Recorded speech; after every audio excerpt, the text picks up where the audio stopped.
and welcome to episode 40 of the Mutant Blitz Podcast. I'm your host, Josh Hennig. On this edition of the podcast, we'll recap the significance of Tiger Woods winning the 2019 Masters, my review of the recent DC Comics film Shazam, also some perspective on Chris Sheridan's controversial piece about the 76ers in the New York Daily News. So let's open a cold one and get started on episode 40 of the Mutant Blitz Podcast. Topic number one on this edition of the Mutant Blitz Podcast, Tiger Woods, the winner of the 2019 Masters. This was one of the highest viewed Masters in years, and it was mostly because of Tiger Woods being in contention. In fact, when he was in contention last year, not as intensely, but was the highest viewership the Masters has had in over a decade. And Tiger winning this major in 2019, I know everyone's got their own perspective of the historical significance, but I want to take it to a little bit more of a humanized level. Tiger Woods winning this major shows that a man can change how he views himself in the world. He can mature as a human being, become a better father, become a better man, and still find success in the dog-eat-dog world that is professional sports. Many times we have dehumanized the athletes that we watch, that we observe, that we track, that we analyze. And Tiger Woods is somebody who his life is a byproduct of what makes him great, is also what made him a failure.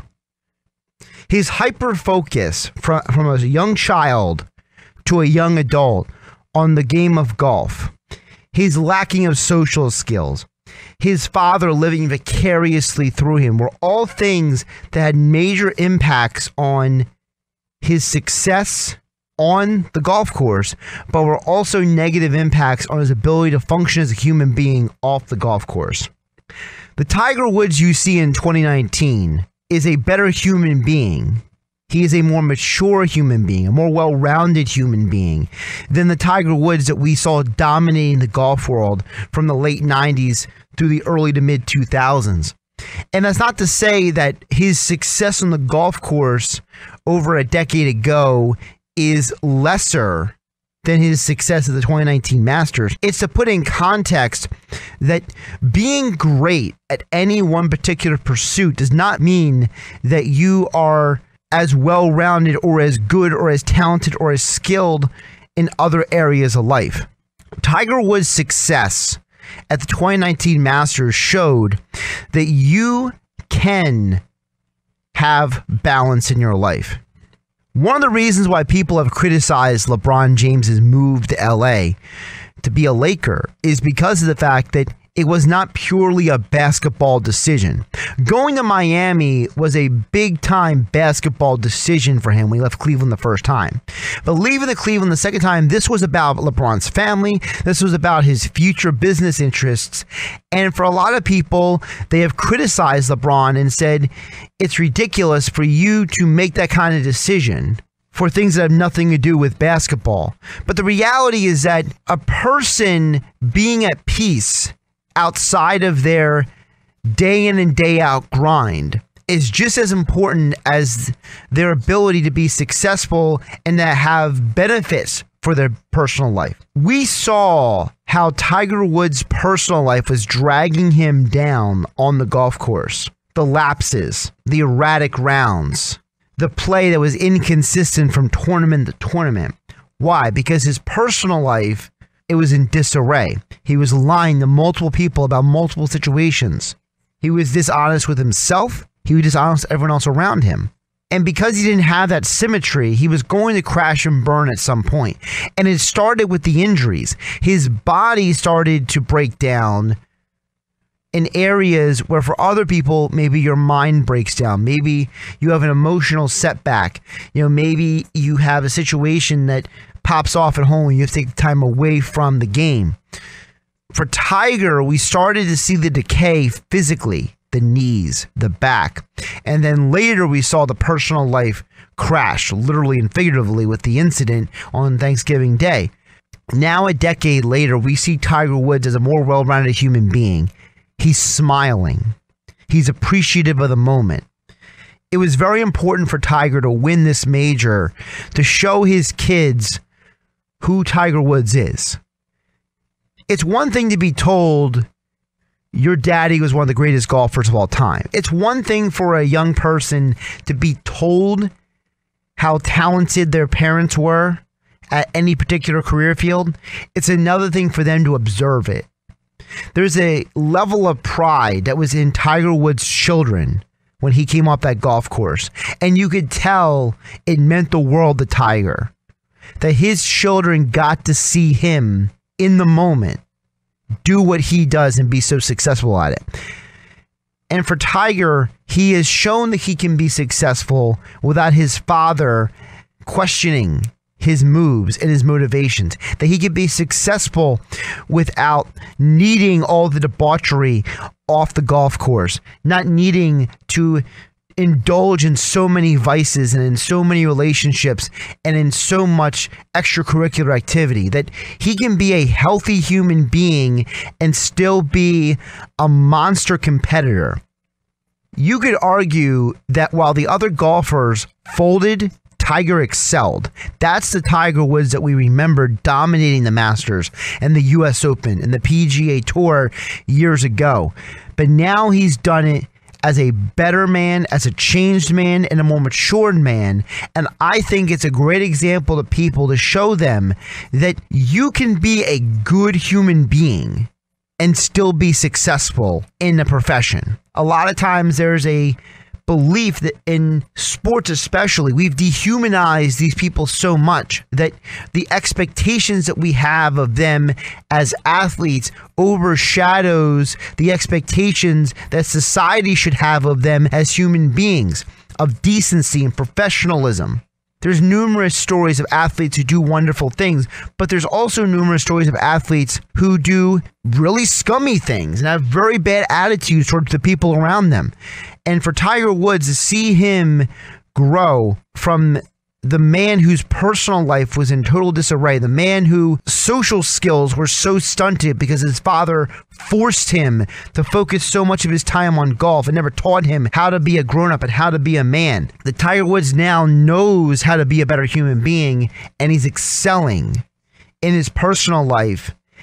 And we're seeing that success at the same time on the golf course, and you see how much more fulfilling it is, how much more appreciative of the moment that it is, how much more meaningful it is. And now, because he doesn't isolate himself, because he doesn't have all these vices to run to, he can actually share the moment with people. He has other golfers congratulating him. He gets to share it with his mother, share it with his children, share it with the people who are of value to him in his personal and professional life in a way that he never could before. That is the true value of Tiger Woods winning the 2019 Masters.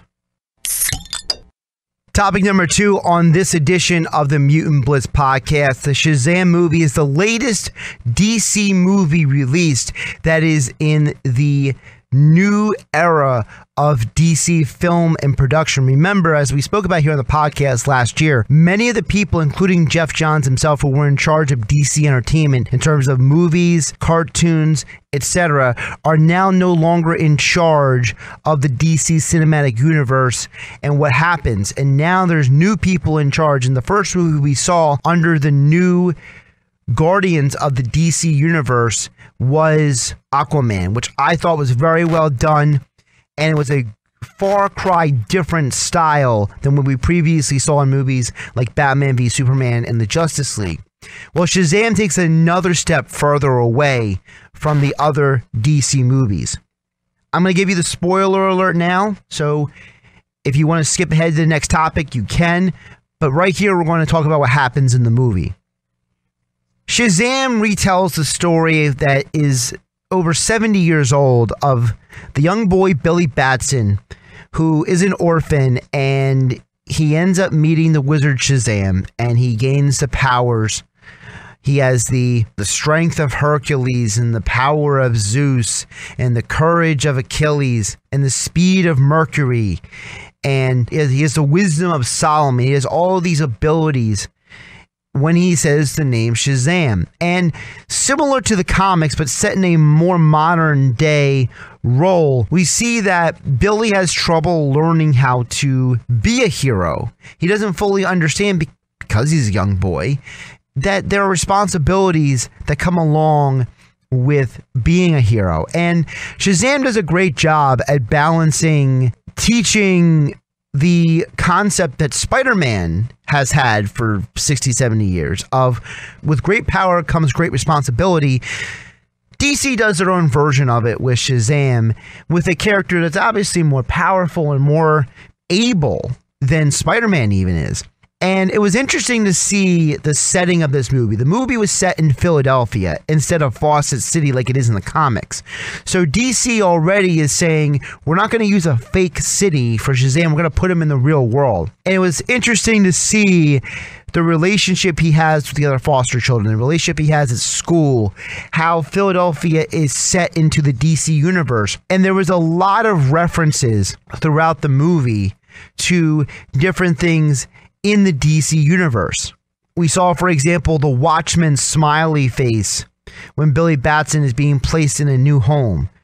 We saw references and talk of Superman and Batman throughout the movie. And in fact, Superman has a interesting cameo at the end of the movie, kind of linking Superman and Shazam together to say that they're in the same universe, in many ways confirming that. We also see a Time magazine article on the shelf of the One Young Boy depicting the aftermath of what happened in the Man of Steel movie when the Kryptonians attacked Metropolis.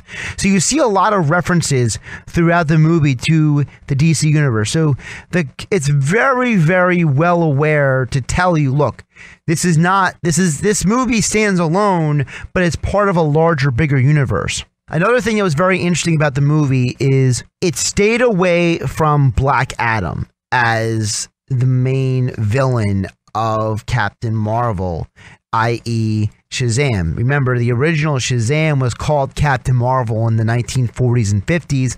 Later, Marvel and DC had a massive lawsuit in court and resulted in DC forcing to have to call the character Shazam, even though DC every once in a while plays around with calling him Cap and Captain. That's kind of like a dig at Marvel to say you stole our name of our character because you called yourselves Marvel Comics. But the character known as Billy Batson, he doesn't have Black Adam as a villain, which I thought was very smart. I was very happy about the fact that you didn't go the easy way out, because in many ways, Black Adam is basically just the evil version of Shazam. He's the original one endowed with the powers of Shazam, and he uses his powers for evil. Instead, they go with Dr. Savannah, and Mark Strong does an excellent job at portraying the character. He is a villain that you loathe. You genuinely are afraid of him. You're genuinely worried about the well-being of Billy Batson and his family. And you find out throughout the movie, as Billy learns to handle his powers, as Billy learns to be the superhero that he is, he has these Spider-Man-esque lessons that he has to learn. You also have a lot of fun. It's a bit of a hokey movie. It's a little bit of a slapstick humor, a little bit of a, we don't take ourselves too seriously.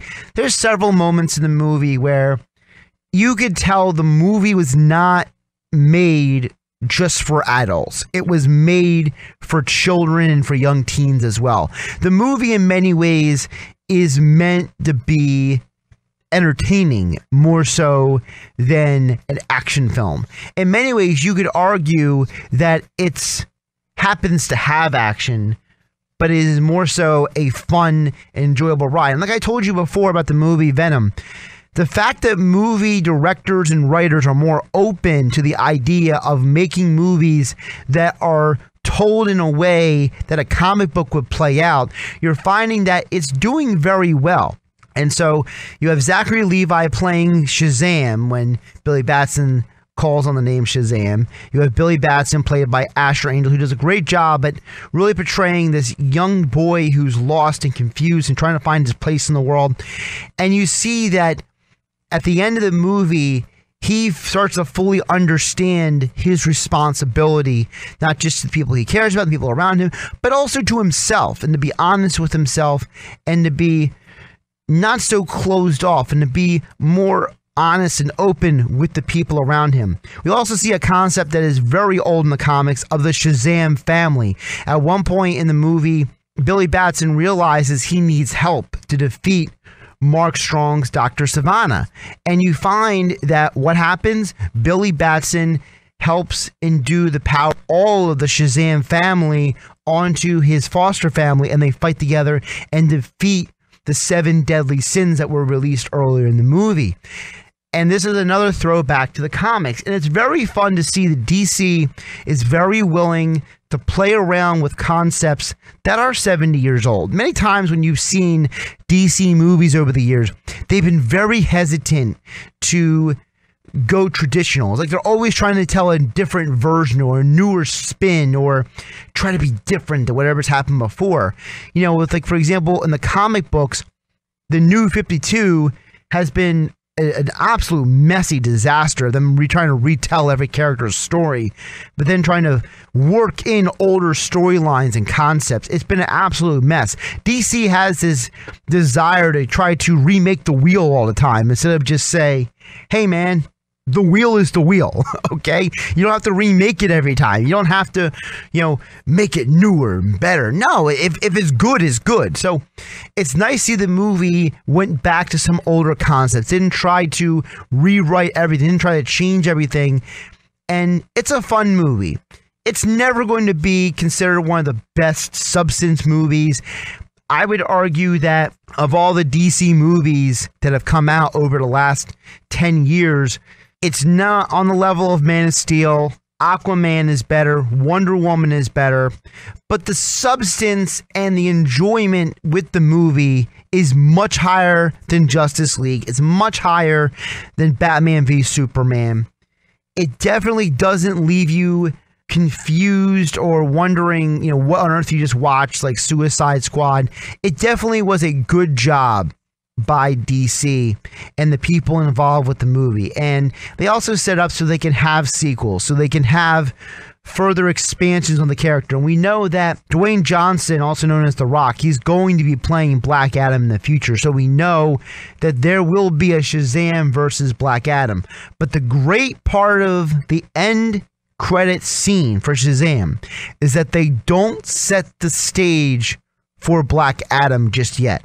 Instead, they tease a totally different villain, a villain who is also from the 1940s Shazam. They introduce Mr. Mind. At the end of the movie, Dr. Savannah, he's in prison, he's writing all over the walls, so he's trying to re-enter the source of Shazam's power so he can re-release the 7 deadly sins and so he can retake back his power.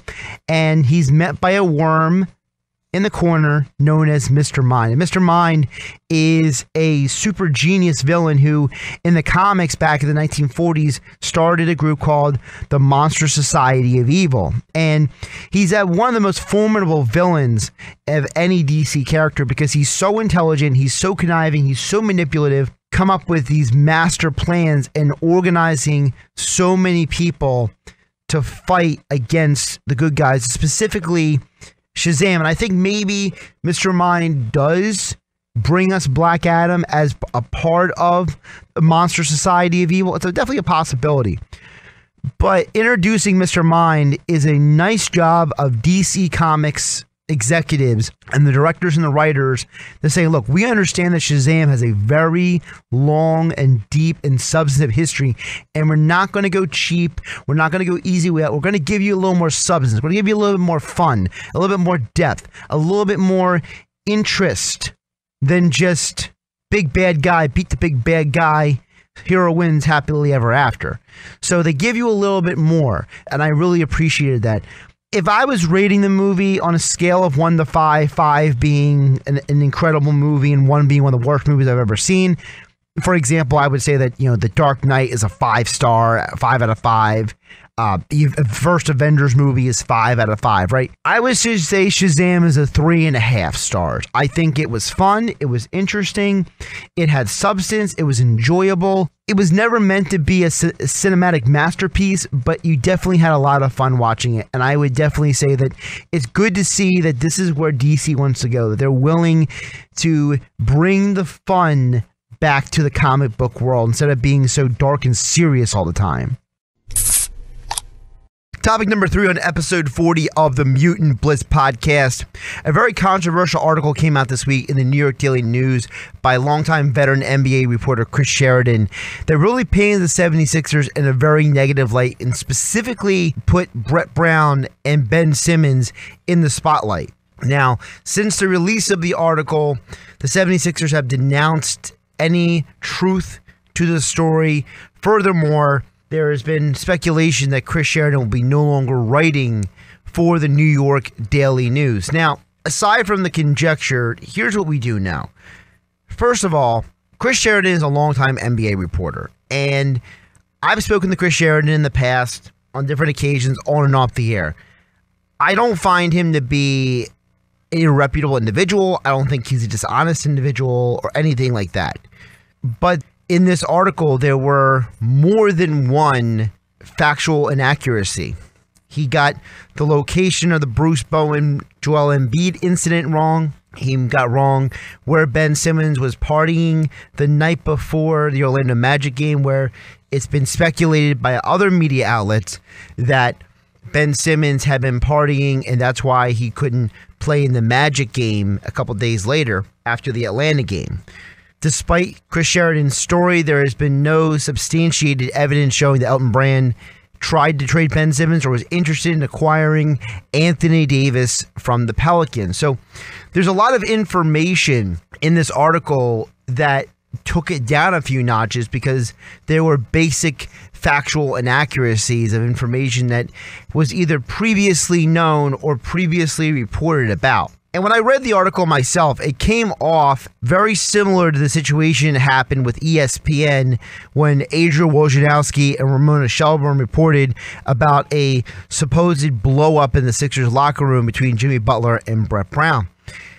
What is overlooked in this whole conversation isn't about how true or not true the article is or how factual or inaccurate the article is. What's more important to me is all of these articles, the ESPN article about Jimmy Butler, Chris Sheridan's article about Ben Simmons and Brett Brown. Sources say. We don't have a name for these sources. We don't know who these people are. We don't know how credible or uncredible these people are because we have the word sources put in front of it. And the problem when it comes to reporting is that as a member of the media, the information that you give out to the audience is only as good as your source for that information. What makes Adrian Wojnarowski and Shams Charania among the best in the NBA reporters is that their sources are impeccable. They have some of the best sources they've cultivated in all the business. Why Adam Schefter is so great at ESPN covering the NFL. These guys are great reporters because they have great sources. And it's not that Adrian Wojnarowski works harder than another NBA reporter, okay? It's that his sources and his cultivation of information is better than someone else's. You are only as good as a reporter as this information given to you by your sources. You could have two people reporting on the same story, but one person has one part of the picture and another person another part of the picture. And the reason that is because in media reporting, your source could be someone around the team. It could be an agent. It could be a friend of a player. It could be a family member. There are many different areas and ways that you can get information. And so the bigger concern to me isn't the actual article by Chris Sheridan. It's the fact that there are sources around the 76ers that do not like Brett Brown, that do not like Jimmy Butler, that do not like Ben Simmons. And these people are willing to give information, however inaccurate, to reputable and longtime media people. It's not that ESPN's report about the Jimmy Butler or Brett Brown blow-up incident is wrong, is that the sources are biased. Now, yes, it is on the reporter to try to take the bias out of the reporting and be as fair as possible. But many times you may not know if your source is being biased until you do more research. Yes, it is on the reporter to do the research before publishing said article or said report. But I think what the problem with Chris Sheridan is that he is getting involved in the same tit-for-tat war with the 76ers that's been going on for the last couple of years. There obviously are people in the Sixers organization that do not agree with the current people in charge or the current structure of the organization. And they're trying to cause a disruption in the organization. They're trying to force changes for whatever agenda they have, whether it's an anti-Ben Simmons agenda, whether it is an anti-Brett Brown agenda or an anti-Jimmy Butler agenda, whatever the agenda is, these people are feeding information to the media to try to create a twisted and jaded opinion by the public and to start a conversation or to fuel a conversation that really shouldn't be had. To insinuate that Ben Simmons is uncoachable, to insinuate that Brett Brown won't even survive coaching if he doesn't make it out of the second round, that's a lot of conjecture that is unfounded. There's no evidence behind this conjecture. We don't know what the future holds specifically. What we do know specifically is that, yes, there is a lot of pressure on this 76ers team to make a deep playoff run after they gave up a ton of assets in 2 monster trades to get improved players for their roster, players they hope to re-sign this summer. There's an old saying that Alan Dershowitz wrote about in a lot of his legal books, like Shouting Fire. There are facts and then there are true facts. There is the facts that you find to support your agenda or your belief about a situation, or there's the true facts that you use to come to a conclusion. The problem here is that there is a blur right now between honest reporting and agenda-driven reporting, and it's becoming harder and harder for sports fans to know the difference because at the end of the day, there's information coming out that really shouldn't be out there. We didn't have Twitter, Instagram, Snapchat, YouTube, or all these other social media platforms 15, 20, 30 years ago. So it was a lot easier for teams to cover up for things, sweep things under the rug, hide it in a closet. They can't do that as much anymore. There's a lot more information out there. There's many more ways for you to cultivate information for conversation. So as a result, it's harder to cover up for the fact that if Ben Simmons was out partying a little bit too much, maybe it did affect him. But to sit there and call him uncoachable is something totally different. Look, anybody can have a bad day, a bad night, a bad moment. But to call someone such an unprofessional label as uncoachable is basically to suggest that Ben is actually a flawed or bad individual. And I don't think either one of those things are true. I think Ben Simmons is a young man in his early 20s who has still not matured as a basketball player or as a human being enough to be the best he can be yet. I don't think we have seen the best of Ben Simmons yet. And I think that articles like Chris Sheridan's, no matter who the sources are, no matter where the information is coming from, it's obviously a biased perspective against Ben Simmons because somebody somewhere doesn't like him or doesn't like how he carries himself. And there's been numerous reports for, mostly against, but also for Brett Brown that all come from biased sources. Because at the end of the day, we do know for a fact that Brett Brown was given a contract extension recently for a reason, because the Sixers ownership believes in him. But the Sixers ownership also knows that the current general manager, Elton Brand, did not hire him. That was 2 regimes ago. So there's been a lot of turmoil and a lot of turnover in the organization over the last several years. And I think that there are still holdovers from previous regimes who are leaking information out to the media to try and create a firestorm and try to disrupt a Sixers team that is at a critical point in their progression from the process and the tanking and the 10-win season and 72 losses to being a playoff team and being the third seed and winning 50 games back-to-back seasons. You want to see the team keep ascending, but there's obviously people in the organization that have very little interest in seeing this team ascend. They want to see this team destroy itself. They want to see it crumble down for whatever reason. Maybe someone's mad that one person doesn't get a contract. We know that Mikal Bridges' mom used to work for the organization. Maybe there's someone in the organization that's mad they traded Mikal Bridges and they want to get back at Brett Brown for not keeping Mikal Bridges and trading him away at the Suns and forcing his mom into a very awkward situation. Maybe there's someone in the organization who didn't get a job promotion and they're trying to get back at the organization by leaking information, even if it is biased or jaded or manipulated to come out to a certain conclusion once it gets to print. I think there's a lot of things that happen in organizations that we never hear about. I get that. But I think when you read the Chris Sheridan article, you have to be careful to not jump to conclusions. Instead, the question shouldn't be about Brett Brown's future or about Ben Simmons as a basketball player and a human being. The real question should be, who is considered reputable enough for Chris Sheridan to post this article with the New York Daily News, or who is reputable enough to get Adrian Wojnarowski and Ramona Shelburne of ESPN, two very reputable reporters, to publish information if it's incorrect.